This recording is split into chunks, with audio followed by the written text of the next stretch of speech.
Hello students, आज हम लोग साइंस के चैप्टर 7 कंजर्वेशन ऑफ बायोडाइवर्सिटी में 3 और protected areas biosphere reserves, zoological parks और बॉटैनिक गार्डन्स के बारे में पढ़ेंगे। पिछले वीडियो में मैंने आपको इंडिया में वाइल्ड लाइफ की प्रोटेक्शन के लिए जो कानून बनाया गया था उसके बारे में बताया था, और उसके अंतर्गत जो प्रोटेक्टेड एरियाज़ इस्टेब्लिश किए गए थे उनमें मैंने आपको वाइल्ड लाइफ सेंचुरीज़ और नेशनल पार्क के बारे में बताया था। आज के वीडियो में मैं उसी के आगे कंटिन्यू करते हुए आपको बायोस्फीयर रिजर्व्स और जूलॉजिकल पार्क्स और बॉटैनिक गार्डन के बारे में जानकारी दूंगा। प्यारे बच्चों, वाइल्ड लाइफ कंजर्वेशन के बारे में मैंने आपको बताया था पिछले वीडियो में, ठीक है। अब ये जो बायोस्फीयर रिजर्व्स होते हैं ये क्या होते हैं? ये प्रोटेक्टेड एरियाज़ होते हैं जो वाइल्ड लाइफ के कंजर्वेशन करने के काम के साथ साथ उस एरिया के कल्चर को भी मेंटेन करने का काम करते हैं। बायोस्फीयर रिजर्व क्या होते हैं?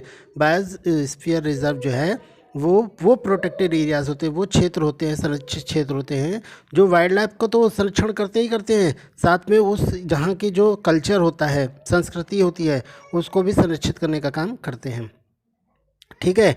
ये जो आपका बायोस्फीयर रिजर्व में जो एरिया होता है वो as compare to sanctuaries and national park बहुत ज़्यादा होता है, ठीक है।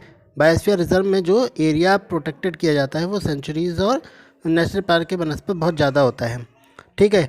बायोस्फीयर रिजर्व में हम लोग बहुत तरह के जो है प्रोटेक्टेड एरियाज़ को संरक्षित करने का काम करते हैं। इसमें हम लोग national park, sanctuaries, lake, mountain, इन सबको संरक्षित करते हैं।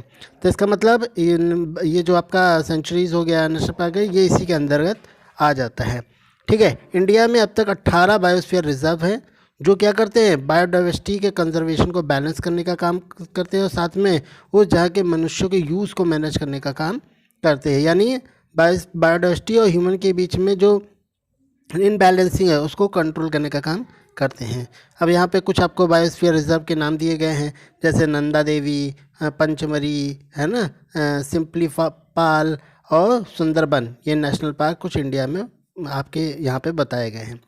आइए अब जान लेते हैं जूलॉजिकल पार्क्स क्या होते हैं।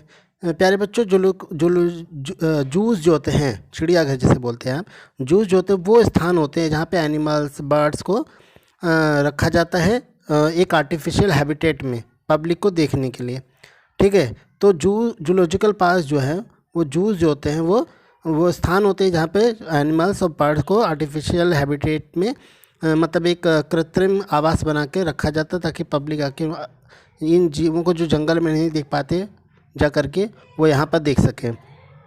This is done for educating the people regarding the importance and role of animals in the ecosystem. और ये काम करने का मकसद क्या होता है कि पब्लिक जाके देखने का मकसद ये होता है कि लोग एजुकेट हो पाएँ, जानकारी लोगों के पास आ पाए कि इनकी क्या इंपॉर्टेंस है, क्या महत्व है, साथ में इकोसिस्टम में एनिमल्स का क्या रोल होता है, ठीक है, परितंत्र में क्या रोल होता है ये समझ पाएँ, ठीक है। हर शहर में आप लगभग देखोगे एक जूस जरूर मिलेगा आपको, ठीक है, चिड़ियाघर मिलेगा जहाँ पे अलग अलग जीवों को हम देख सकते हैं। आइए हम लोग जानते हैं बोटैनिक गार्डन के बारे में। बोटैनिक गार्डन वो एरियाज़ होते हैं जहाँ पर all the rare and threatened plants are conserve, जहाँ पे बहुत ही कम दिखने वाले और बहुत ही मतलब जिनकी प्रजाति बहुत कम बची है, ऐसे प्रजातियों को, पौधों की प्रजातियों को संरक्षित किया जाता है, ठीक है। They also serve as a seed banks as seed to are preserve here to control condition. इसके अलावा इनके सीड्स को, मतलब इनके बीजों को भी संरक्षित करने का कोशिश की जाती है ताकि हम जो कंडीशन है कि कल को ये ख़त्म ना हो जाए ये पौधे, उनको हम कंट्रोल कर सकें, इसलिए उनको यहाँ पर रखा जाता है। National Botanic garden in Howrah, Kolkata and Botanic Garden of Ooty and Bengaluru are known as preserving rare species. ये कुछ बोटैनिक गार्डन है जो कोलकाता के हावड़ा और ऊटी और बेंगलुरु में पाए जाते हैं, जिनमें रेयर स्पीसीज़ को हम प्रिजर्व करने का काम करते हैं। तो प्यारे बच्चों, आई होप आप लोगों ने वाइल्ड लाइफ प्रोटेक्शन एक्ट के अंतर्गत जो एरियाज़ प्रोटेक्टेड किए गए थे और इस्टेब्लिश किए गए थे, जिसमें हम लोगों ने wild life sanctuary, national park, biosphere reserves, zoological park, botanic garden, इन सब के बारे में पढ़ा, आपको अच्छे से समझ में आया होगा।